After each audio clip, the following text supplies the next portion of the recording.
Welcome to the Healing for Male Survivors podcast. This is a podcast for male survivors of sexual abuse and assault, whether as a child or as an adult. Know that you are not alone and the abuse was not your fault. My name is Mike Chapman. I'm a certified recovery life coach and also a survivor. Let's find hope and healing together.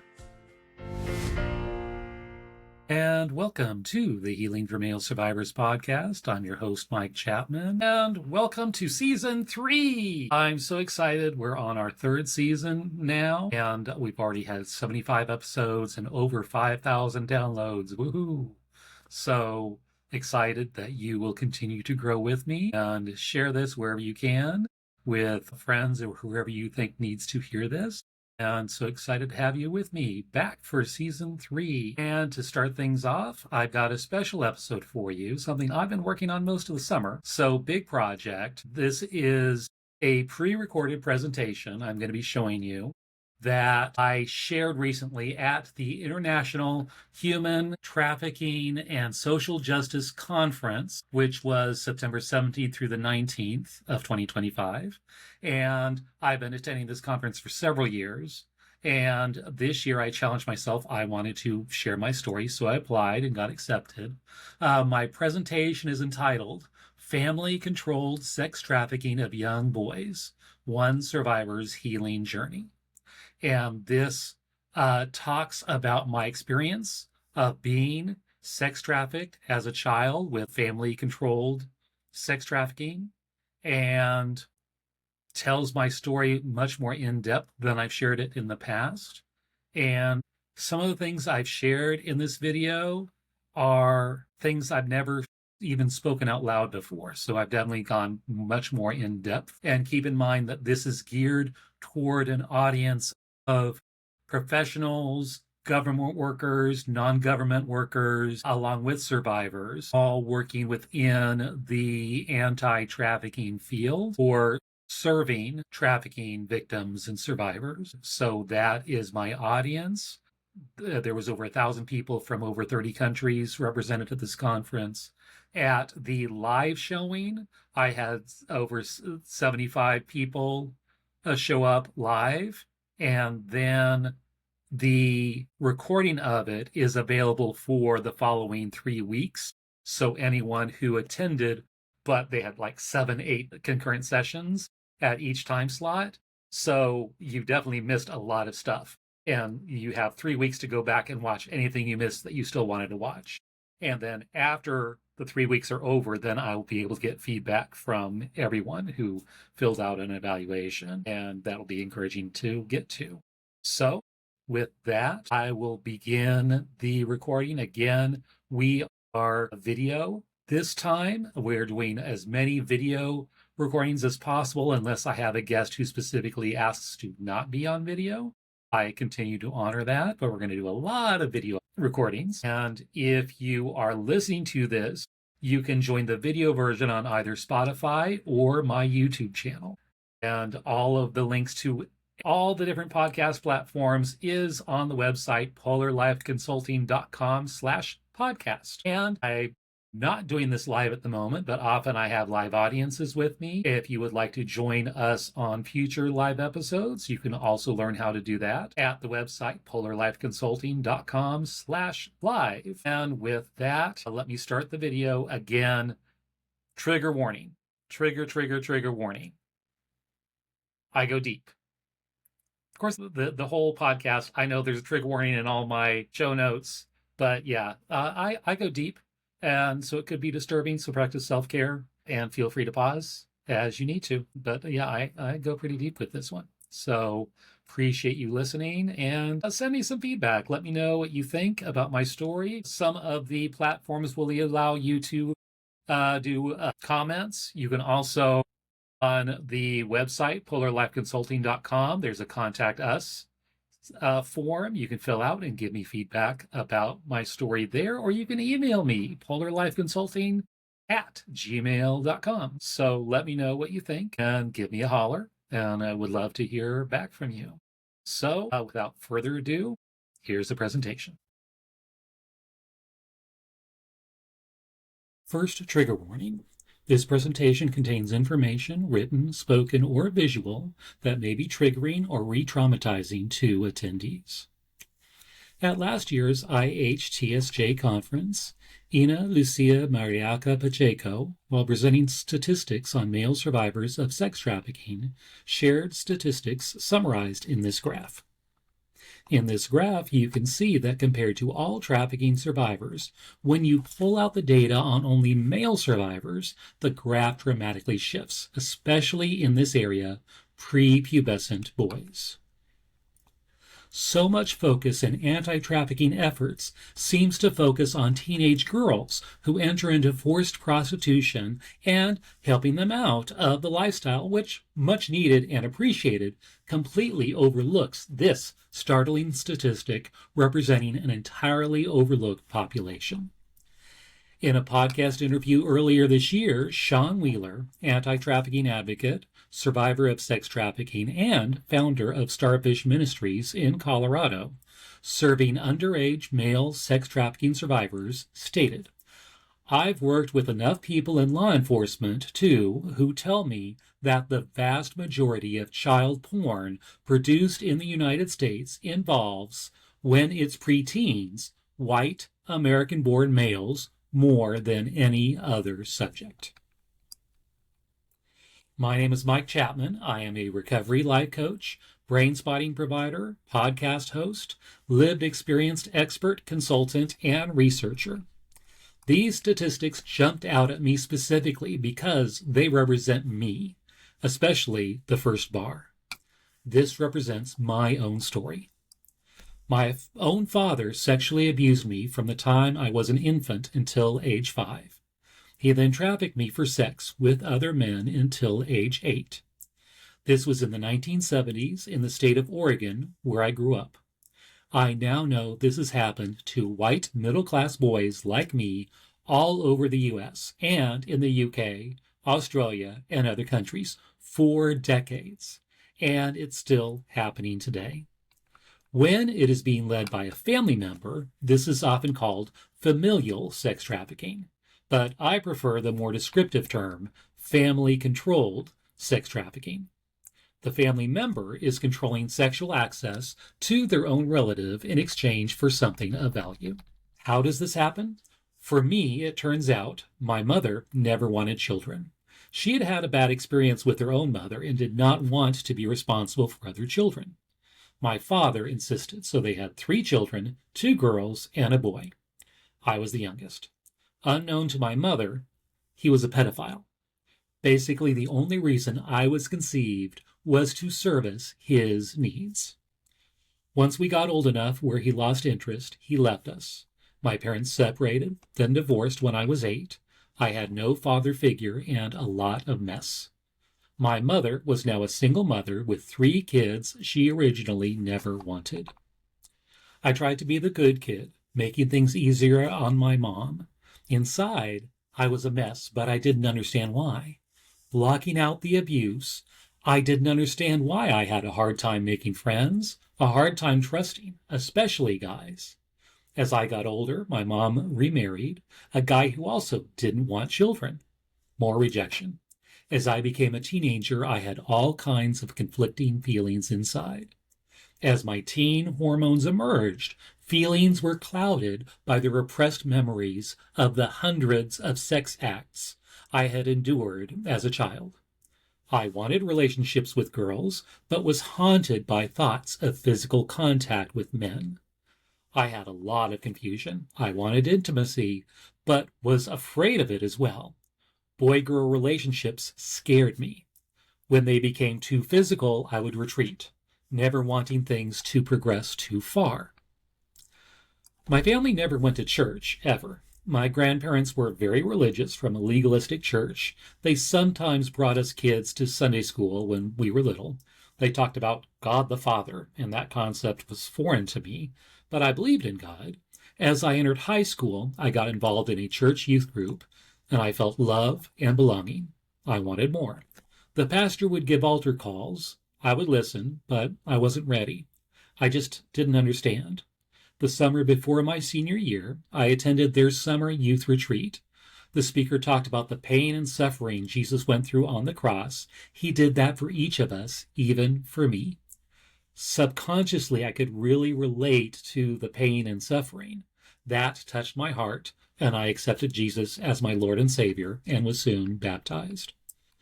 When I was a young man in college, age 20, but looked like 16, I was a late bloomer. A Methodist minister at the church I was attending took an interest in me. I was flattered. I loved to get attention from a man I very much admired. Apparently, he was actually a pedophile and liked teenage boys. He came to my college apartment for a social visit. I lived alone at the time. Things led to him touching me in places he shouldn't. Something deep inside of me knew I had to stop him. I got him to stop, and he left. I eventually was able to confront him 2 years later through his church leadership, but he basically got a wrist slap. He was near retirement age, and a mild warning to his local church that he needed to stay away from teens and children. As I got older, those confused feelings got worse, but Father God was there, guiding me through it, revealing bit by bit the causes so I could receive healing. After college, I moved away from my home state of Oregon to the Washington, D.C. area. I got married and had 2 wonderful children and moved to eastern North Carolina. God used my children too. Every time I would discipline or show love to my children, Father God would remind me, that is how I am with you. I started seeking therapeutic support groups for what happened in college and the unwanted same-sex attractions I had experienced since puberty. Through the support groups and reading different testimonies of those with similar issues, I realized I was a victim of sexual abuse as a young child. Age 3, memories I had blocked out. This is a picture of me at age 3. Additional support groups and church-related counseling helped me fill in the blanks. I also got confirmation that my own father had similarly sexually abused several extended family members when they were children. This filled in the blanks. He was the person who abused me. Therapy has uncovered more of exactly what happened. My father would get mom drunk so she would pass out and not know what was going on. He would then proceed to molest me. This happened multiple times, multiple nights, dozens, perhaps hundreds of times. I was not his only victim. As I mentioned, he did the same thing to those extended family members when they were little. He may have done it to my 2 older sisters, I do not know. One of my sisters passed away, and my surviving sister has almost no memories from childhood whatsoever.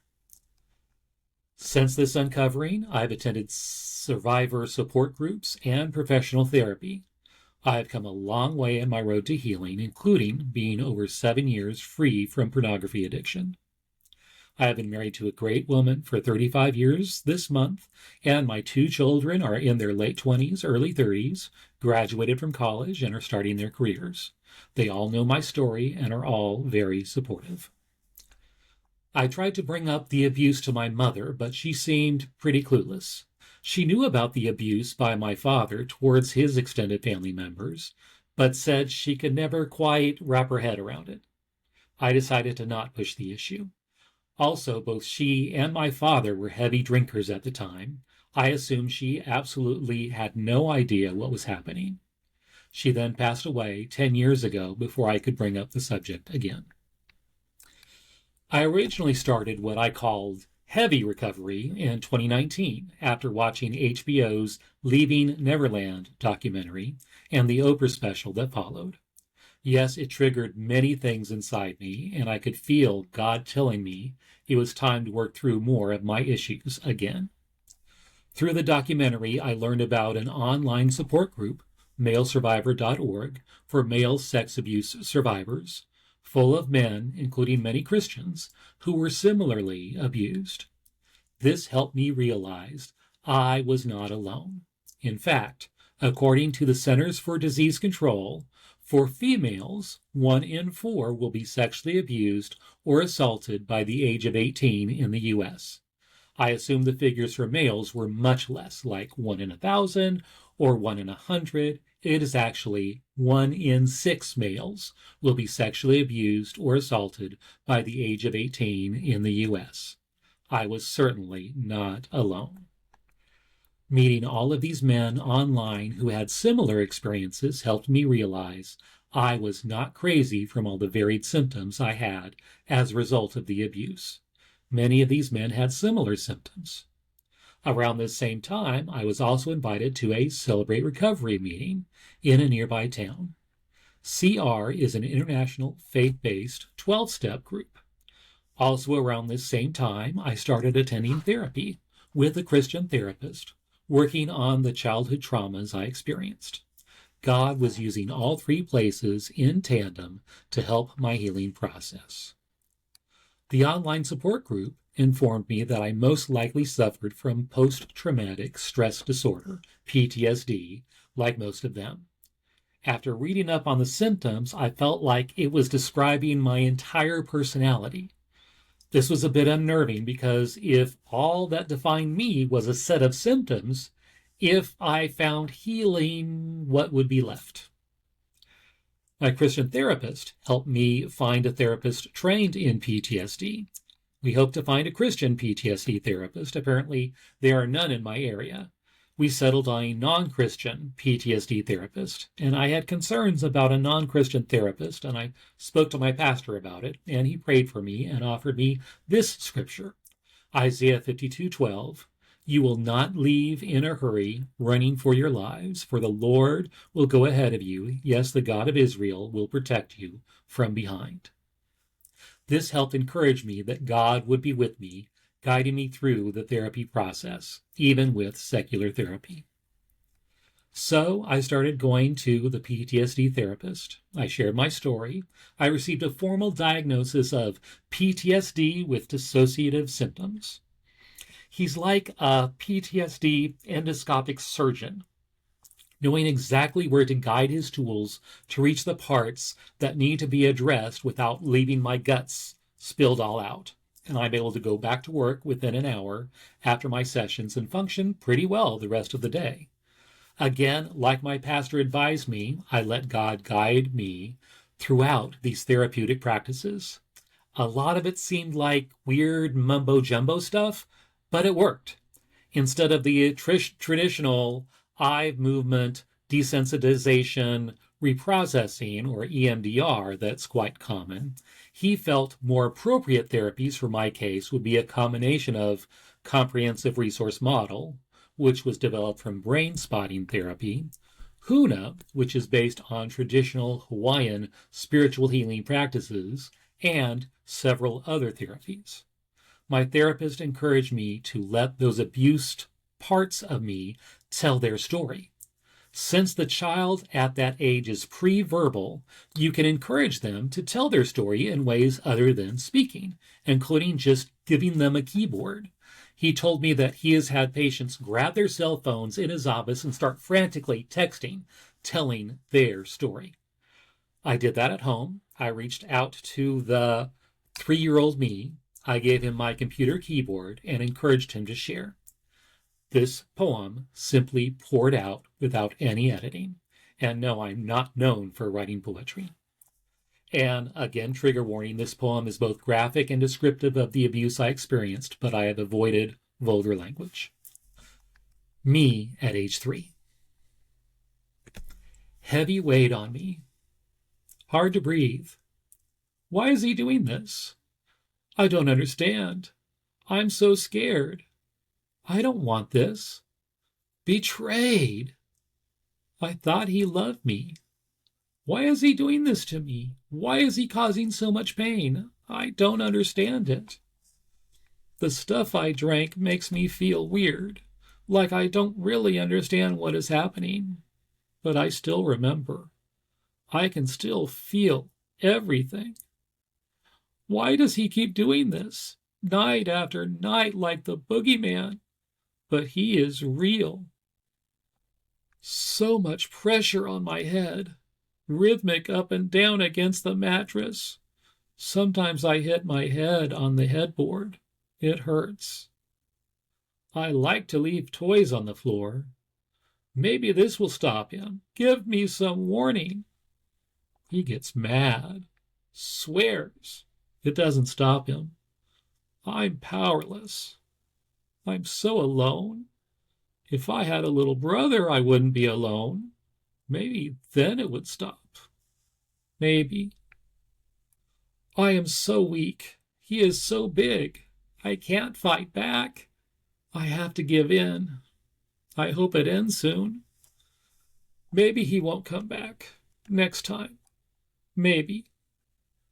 I can't breathe. I have to try to breathe through my nose. So hard. I try to catch breaths when I can. He is done. I cough up, hard, slimy, gross. The smell, the taste. He wipes me down, removes the evidence. I cry myself back to sleep, exhausted, but I can finally breathe.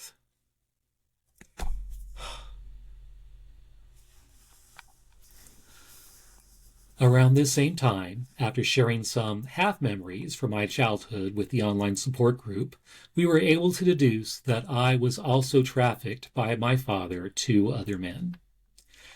This is the memory I shared of when I was 8 years old. I always thought it was a weird event, and it was as if something was telling me that this was important and to always remember it. My father woke me up in the middle of the night.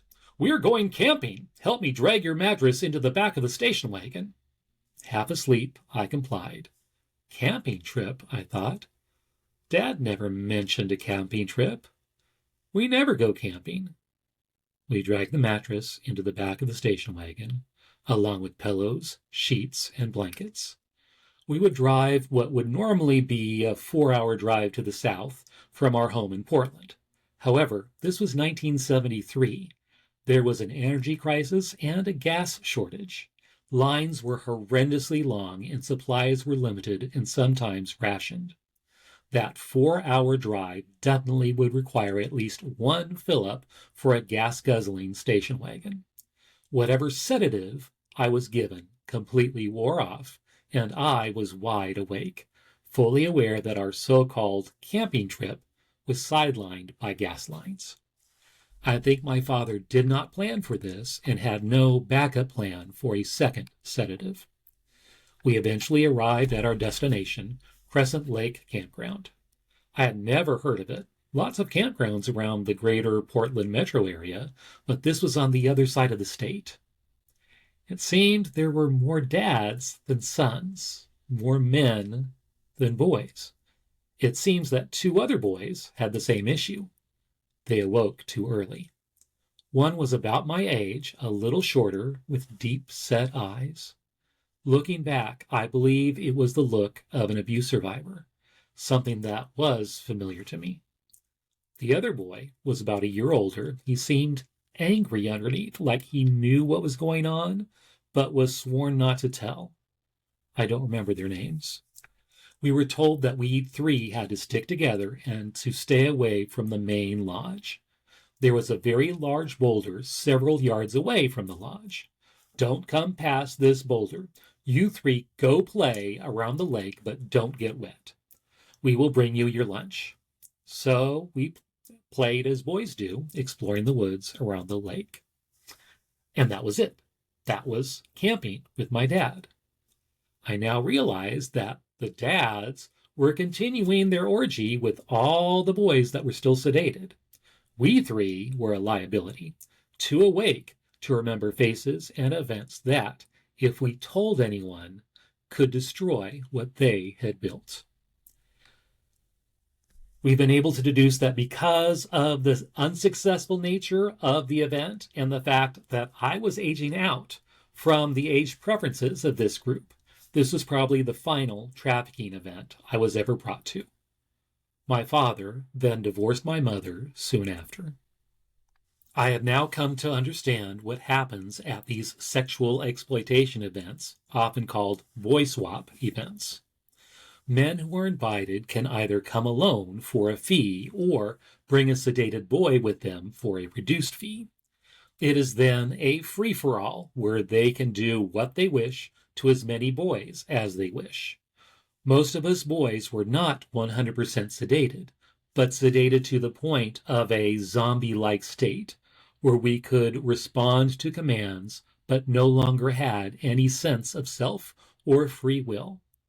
This would allow the men to not only manipulate us into performing sex acts with them, but also to performing sex acts on each other. These abusive acts were also then documented by still photography and film, producing what we now call CSAM, child sexual abuse materials, more commonly referred to as child pornography.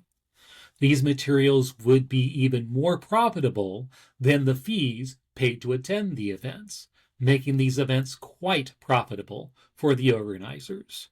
Many of these events were organized by groups such as NAMBLA, the North American Man-Boy Love Association, a political, civil rights, and educational organization that advocates and promotes adult sexual behavior with male children, and the Rene Guyon Society, whose infamous motto was "Sex before 8 or it is too late." Such groups and events often have ties to organized crime, as they are behind most all types of pornography being produced in this country. Decades before the internet, child pornography magazines could be easily found at adult bookstores across the country. Classified ads in the back of these magazines would advertise NAMBLA and similar meetings, which would then share locations of these boy swap events. Thus, the cycle of fresh images and film to satisfy the lusts of their consumers could continue. Through therapy, I received confirmation of the trafficking. We were also able to deduce that it began around age 5 and continued until that final event when I was 8. This also explains the memory gap I have had of my first grade year in school. This is me at age 6 during the time of this trafficking abuse. This is the face of trafficking. This was me in the first grade. I was pretty much a zombie. You can see the vacant, pain-filled look in my eyes. I have virtually no memories of this time. When I look at my first grade class group photo, I recognize my classmates from kindergarten the previous year, but I do not recognize the teacher at all. Not her face, not her name. It was as if I was never there.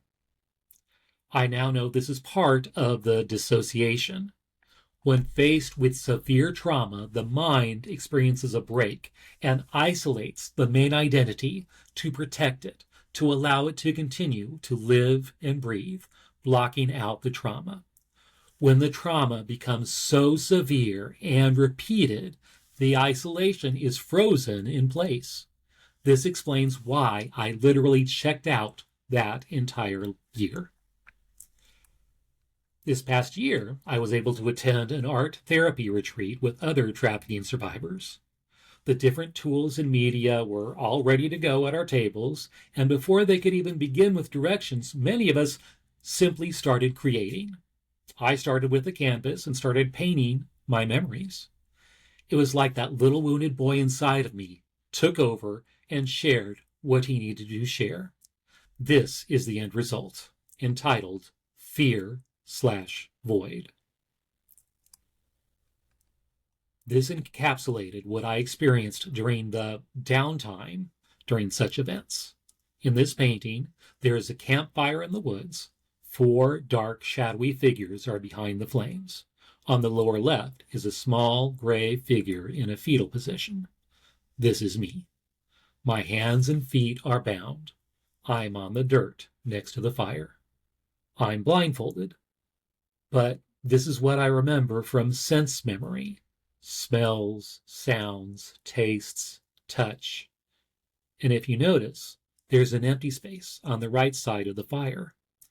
After studying the picture, I realize there's a second boy that is present, also bound and silent, which is why I didn't notice his presence right away. In this next poem, I asked that first grade self to share from his heart about his experience. This poem is the result. Being trafficked in first grade. Such confusion, darkness, dizziness, sometimes outside near a fire, too hot, sometimes in a building on a cement cold floor. Tied up, can't move. I want to leave, but I can't. I want to wake up from this nightmare. I can't. Feeling nauseous, like I had the flu. I'm scared and alone, but not alone. Lots of men. Men who do things, new things, things that are bad, that are wrong. Messy, slimy, dirty, evil. Hands are tied. I can't wipe off the filth. They go all night. Will this ever end?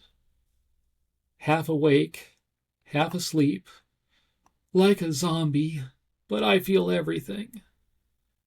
When they are done, they clean me off.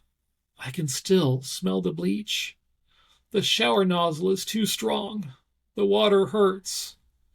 The bleach soap hurts worse. I can feel it on all my cuts and scrapes. It burns. They put our clothes back on so we can go home. Good as new. Lies. We just went camping. Cuts and scrapes are part of the fun. More lies. We are going again in a couple of weeks. He had a really good time. He wants to go back again. It is good for him. Why do you always get to go camping? Why doesn't he take us girls too? Huh? What camping trip? We must protect the boy. We have to hide this secret. It will break him. He would die. We will lock up this secret. Then he can breathe, and we will all survive. Why can't I remember first grade? I remember kindergarten. My teacher was really nice. I can zip and tie. I remember second grade. We had a pancake meal together. That was my last week before moving. I can't remember first grade. Oh well, it must not be important.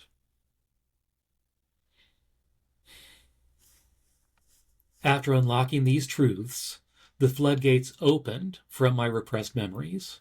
This is when the trauma flashbacks began. My brain began to process every traumatic sexual encounter I had experienced at these boy swap events. Every position, every sensation. I could not stop the flashbacks once they began. My only choice was to ride the wave until they were over. Sometimes one, sometimes up to a dozen per night. It was as if I was there, re-experiencing the trauma. It was horrifying. But I realize now my mind had to do a memory dump in order to fully heal. After several months, they stopped and have not returned. I processed enough where the flashbacks were no longer necessary. Another main symptom I had from the trauma was hypervigilance, commonly found with complex PTSD. Hypervigilance is defined as a condition in which the nervous system is inaccurately and rapidly filtering sensory information, and the individual is in an enhanced state of sensory sensitivity. This appears to be linked to a dysregulated nervous system, which can often be caused by traumatic events or complex PTSD. In hypervigilance, there is a perpetual scanning of the environment to search for sights, sounds, people, behaviors, smells, or anything else that is reminiscent of activity, threat, or trauma. The individual is placed on high alert in order to be certain danger is not near. Hypervigilance can lead to a variety of obsessive behavior patterns, as well as producing difficulties with social interaction and relationships. So basically, hypervigilance would cause my brain to be on constant high alert, constantly scanning my environment to figure out how to keep me safe. Where are the exits? What time is it? When will I be allowed to leave? Who is present? Who's missing? Who is in power? How can I get on their good side? How can I get them to like me? Which is another trauma response called fawning. All of this constantly churning in the back of my head, trying to keep me safe, trying to keep me alive.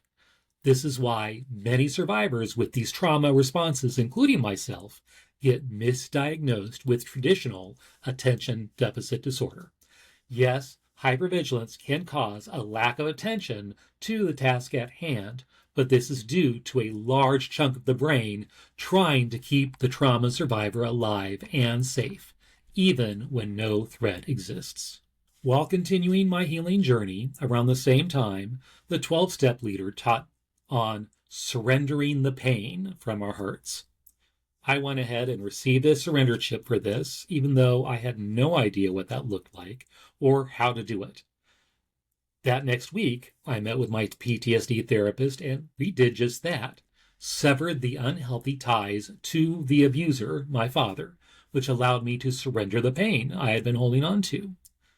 I envisioned dozens of fiber strands coming out of my chest, continuing to connect me to him. I then envisioned a large pair of garden shears where I could sever all those ties, so I was no longer bound to him nor the severe multiple traumas he caused. Afterwards, I felt extreme calm, more than I ever had felt my entire life. I realized that my own hypervigilance had been healed. I had suffered from hypervigilance since childhood, and now it was gone. Similarly, between CR, my therapist, and my support group, I have been able to deal with issues of food addiction, body shame, and fear of getting healthy. I have also learned to overcome the feelings of guilt and shame, feeling I was dirty and unlovable, unworthy of love because of the abuse. Later that same year, my story got updated. With my PTSD therapy, we uncovered even earlier trauma by my father. Seems it actually started when I was an infant, only a few months old. This is me around that time. In fall of 2020, I started attending an online recovery program for Christian men dealing with pornography addiction called Husband Material. Even though I had already been free from porn for over 2 years by that time, it was like I was a dry drunk, where I still had a lot of the behaviors on the inside and still needed deeper healing. HM has challenged me to go deeper, looking at the reasons why I have so many issues with my own sexuality, and digging down to get at those roots, many caused by the abuse, so that God's healing light can shine through. For the past 4 years, I have been in leadership there, helping other men on their healing journeys as a recovery life coach. Unwanted same-sex attraction is still an issue, but less now. I have always had a fear and distrust of men as a result of my abuse. My healing journey has helped with that a lot. I have learned about the concept of imprinted arousal patterns.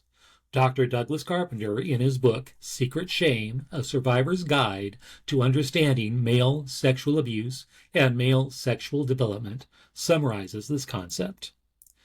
When a person is introduced to sexual information or experience, the information is written on the pages of the mind.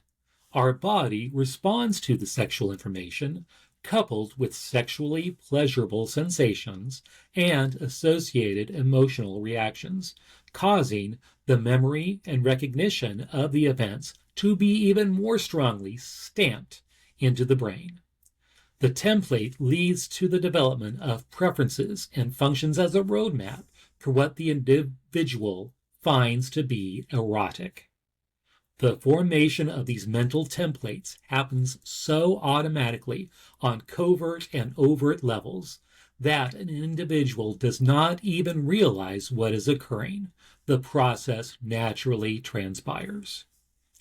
This explains why, since puberty, I not only had a fascination with male sexual intimacy, but also with bondage. And once I became addicted to online pornography, that informed my decisions there as well, searching for BDSM scenes that mirrored or rewrote those trafficking abuses, even though I was still repressing the memories of being trafficked. As I continued to heal, the wounds have become raw and more on the surface.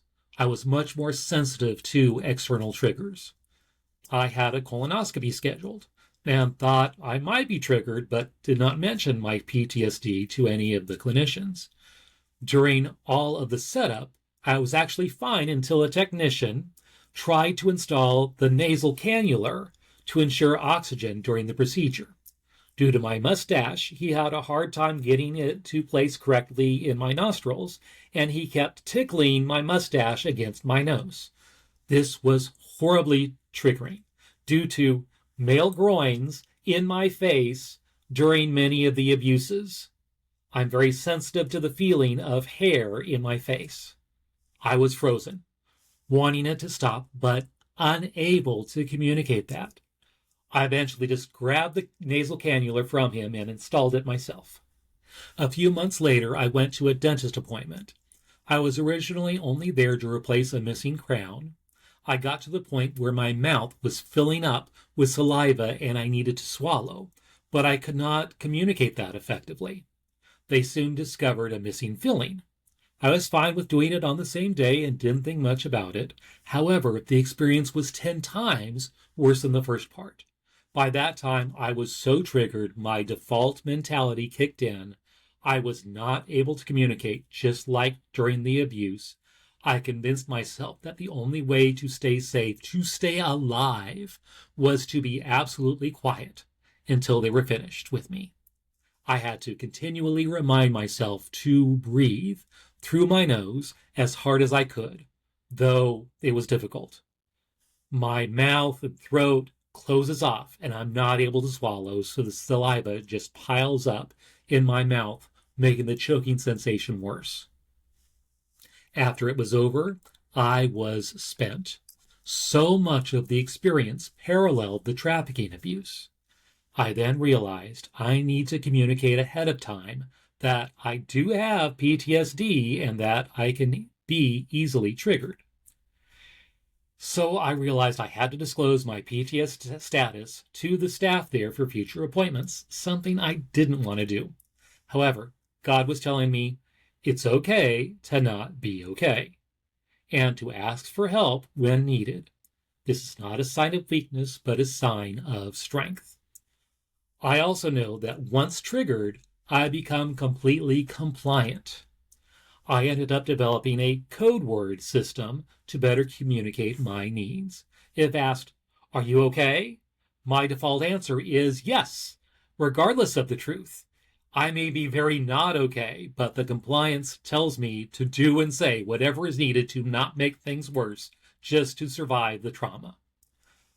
What I now do instead is I set up a multi-syllable word like pineapple at the beginning of the appointment. Instead of saying, "Are you okay?" the clinician asks, "If you're okay, say the code word." I then respond with the code word, multi-syllable, since once my mouth is filled with all the clutter, they either get the mumbles that are close to the cadence of that word, ma ma ma, or they get something else, or simply silence, either of which will be a negative response. I have them continue to check in regularly.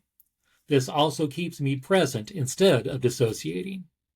It worked well, and I feel very cared for during such appointments. In therapy, I was given the following affirmation that I made into a sign that hangs in my office to remind me of this truth: how I now know that God sees me and how I need to see myself. It is a picture of a lion, and it says, "I am beautiful, I am strong, I am worthy." With this newfound healing, I have taken on several new roles. As I previously mentioned, I serve in leadership with Husband Material Ministries. I also provide recovery life coaching to male survivors of sexual exploitation with Polar Life Consulting. I host my own podcast on male sexual exploitation called Healing for Male Survivors with Mike Chapman, where I often interview male survivors of sexual abuse and sex trafficking, holding space for those men to tell their stories and share their healing journey, inspiring other men to find their own paths towards healing. 75 episodes and counting, with over 5,000 downloads so far. I am also part of a speakers bureau with Survivor Network North Carolina, a survivor-led organization that helps trafficking survivors find training and support. They also coordinate speaking engagements where we can share our stories and accompanying statistics to inform and educate professionals serving these populations on how best to meet the varied needs of this population. I am also a volunteer research associate with GATS, the Global Association of Human Trafficking Scholars, and have assisted in a major research project conducted this past year on trafficking survivor leaders and their unique, often unmet needs while doing anti-trafficking work, and how they can be better supported. I will be co-presenting the preliminary findings of this research on Thursday morning, first session.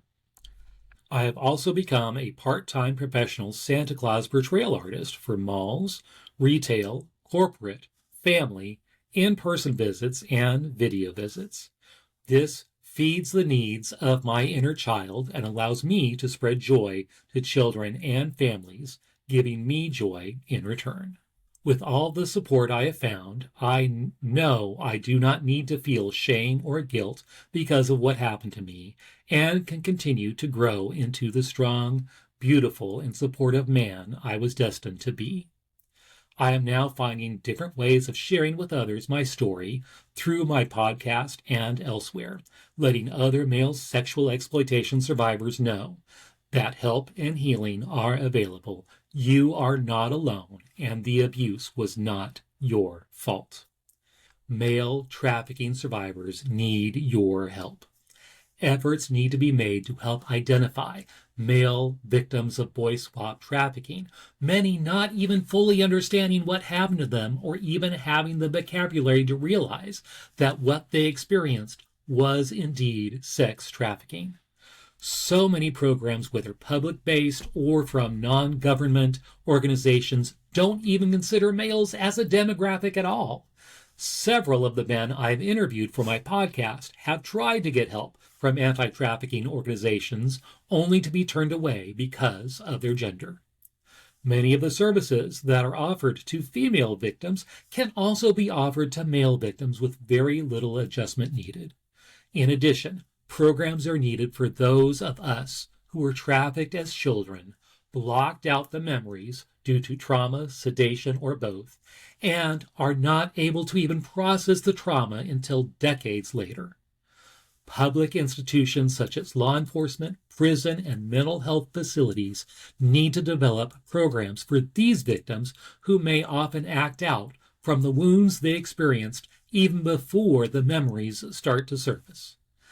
Teenage boys who find themselves in active prostitution need to be seen as victims just as much as their female counterparts. They are also being trafficked by someone in power over them. They need assistance, not incarceration. Also, those from family-controlled trafficking, controlled by both male and female family members, need to be included when considering the needs of survivors. Having protocols in place to identify and understand the unique needs of this population is critical.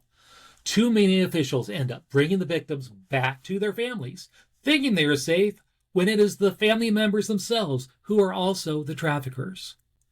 Male trafficking survivors need your help. Do not forget about us. Thank you for letting me share. If you would like to learn more about my coaching with Polar Live Consulting, where I provide one-on-one coaching and group coaching, both with a focus on healing for male survivors, reach out to me at polarliveconsulting.com. That is Polar spelled P-O-L-A-R. I would love to hear from you. I want to hear your story. If you would like your story featured on this podcast, contact me via my website. If you like this podcast, please rate and review, because that's how other people can find me, and I really want to spread this message of healing and hope to others. And remember, you are not alone. Healing is possible, and the abuse was not your fault. Let me repeat that. The abuse was not your fault. See you next time on the Healing for Male Survivors podcast.